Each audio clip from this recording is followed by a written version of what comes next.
Bon matin. Aujourd'hui, on jase d'une technologie qui fait pas mal parler dans le manufacturier, les robots collaboratifs, les fameux cobots. Salut. Oui, effectivement. On a fouillé un peu, tu sais, pour voir c'est quoi exactement, puis surtout, pourquoi ça allume tant les PME, particulièrement ici au Québec. Ben oui, L'idée, là, c'est de voir comment ça peut concrètement aider sous le plancher sans virer fou avec des projets trop complexes, là. exact. C'est une bonne approche. Pour commencer, mettons la grosse différence avec un robot industriel standard. Oui. Ben, c'est que le cobot, lui, il est fait pour travailler avec le monde, dans le même espace. Ah, fait que plus besoin des grosses cages de sécurité jaunes qu'on voit d'habitude. C'est ça. Fini les cages. C'est là que ça devient intéressant pour l'espace. On parle de quoi? 2-3 mètres carrés? Oui, c'est ça que j'ai noté. Comparé à genre 15 pour un robot classique, c'est énorme comme différence. Tout à fait. Puis ça, c'est grâce à des capteurs, des contrôles assez poussés qui vont détecter si quelqu'un s'approche. Le robot ralentit ou arrête même. OK. C'est vraiment conçu pour la collaboration directe. C'est le but. Travailler côte à côte. Intéressant. Puis côté capacité, ça donne quoi? J'ai vu des chiffres pour la charge utile, le poids que ça peut lever. Ça variait pas mal. Oui, la charge utile, c'est un bon point. Ça va de, mettons, 3 kilos jusqu'à 35 kilos pour certains modèles plus récents. 35 kilos? Quand même, ça commence à être sérieux, là. Ben oui, le 35 kilos, là, ça ouvre la porte à des tâches un peu plus physiques. Palettisation, manipulation de pièces un peu plus lourdes. OK. Puis la portée, j'avais noté jusqu'à 1,30 m.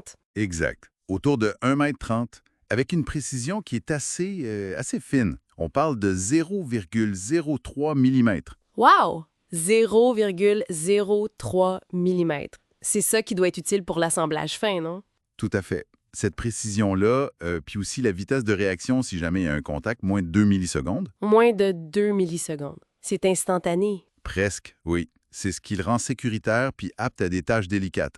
Assemblage électronique, finition, des affaires qui demandent la constance. Fait que concrètement, dans nos usines québécoises, on les voit faire quoi, ces cobots-là? Ben, les applications sont vraiment nombreuses. Beaucoup d'assemblage, de manipulation de matériel léger, charger, décharger des machines. Genre des machines CNC. Exactement. Des CNC, des presses, emballage aussi, palettisation en fin de ligne, puis même du contrôle qualité. Souvent, on leur ajoute un système de vision. Ah, pour qu'ils puissent voir ce qu'ils font. C'est ça. Inspecter les pièces, vérifier la qualité. Ça touche plein de secteurs, hein? Métal, électronique, plastique, l'agroalimentaire pour l'emballage, le pharma. C'est très polyvalent.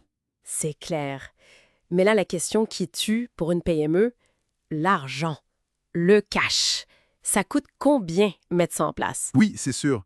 C'est le nerf de la guerre. Les chiffres qu'on voit, ça tourne autour de 50 000 à 150 000 dollars canadiens pour une cellule de base. 50 à 150 000. Bon, c'est un investissement, mais c'est pas les millions des grosses lignes automatisées d'avant, là. Non, exactement. C'est un seuil qui rend ça, disons, plus accessible pour une PME. Puis le retour sur investissement est souvent assez rapide. C'est ça que j'ai vu. 1 à 2 ans en moyenne. Oui, souvent dans cette fourchette-là. Puis ça s'explique par quoi? Les gains de productivité, on parle de 15 à 30 Entre autres. Gain de productivité, oui. Puis aussi une baisse des coûts d'opération, de 20 à 40 C'est des chiffres qui sont quand même significatifs. C'est majeur, ouais. Puis au-delà du cash direct, là, il y a d'autres avantages. La qualité qui s'améliore souvent. Ah oui, moins d'erreurs. Oui, on parle d'une réduction des défauts qui peut aller jusqu'à 25 Ça donne aussi plus de flexibilité pour ajuster la production. T'optimises ton espace, meilleure traçabilité, standardisation des processus. L'impact est large. OK. Puis l'implantation, mettre ça en place dans l'usine, c'est compliqué, long. J'ai vu 4 à 8 semaines. Ben, c'est un autre avantage.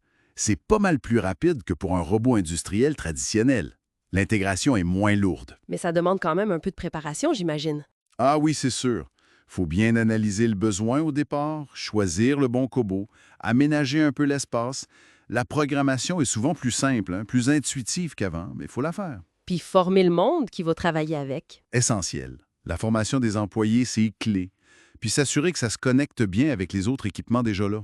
Donc, si on résume, là, le Kobo, c'est comme une solution d'automatisation bien pensée pour la réalité des PME manufacturières d'aujourd'hui. Je pense que oui. C'est flexible, sécuritaire, rentable. Ça permet de moderniser sans tout virer à l'envers d'un coup. Un outil pour rester compétitif, finalement. Exactement. Pour naviguer les défis actuels, la main-d'œuvre, tout ça, c'est un outil précieux. C'est une bonne synthèse. Ça décrit bien l'outil, mais ça m'amène à penser. Si le Kobo travaille si proche de l'humain, là, si intégré, est-ce qu'on est juste en train d'automatiser une tâche plate ou répétitive? Bonne question. Ou est-ce que cette collaboration directe, cette proximité, pourrait pas carrément réinventer certains postes, certaines façons de travailler dans nos usines ici? C'est une excellente piste de réflexion, ça. La synergie humain-machine poussée plus loin. Ouais. À quoi ça pourrait ressembler? Une piste à explorer pour l'avenir, peut-être? Certainement. Bon, ben voilà qui complète notre tour d'horizon sur les Kobos, basé sur ce qu'on a pu voir. Assez fascinant, non? Très intéressant, en effet.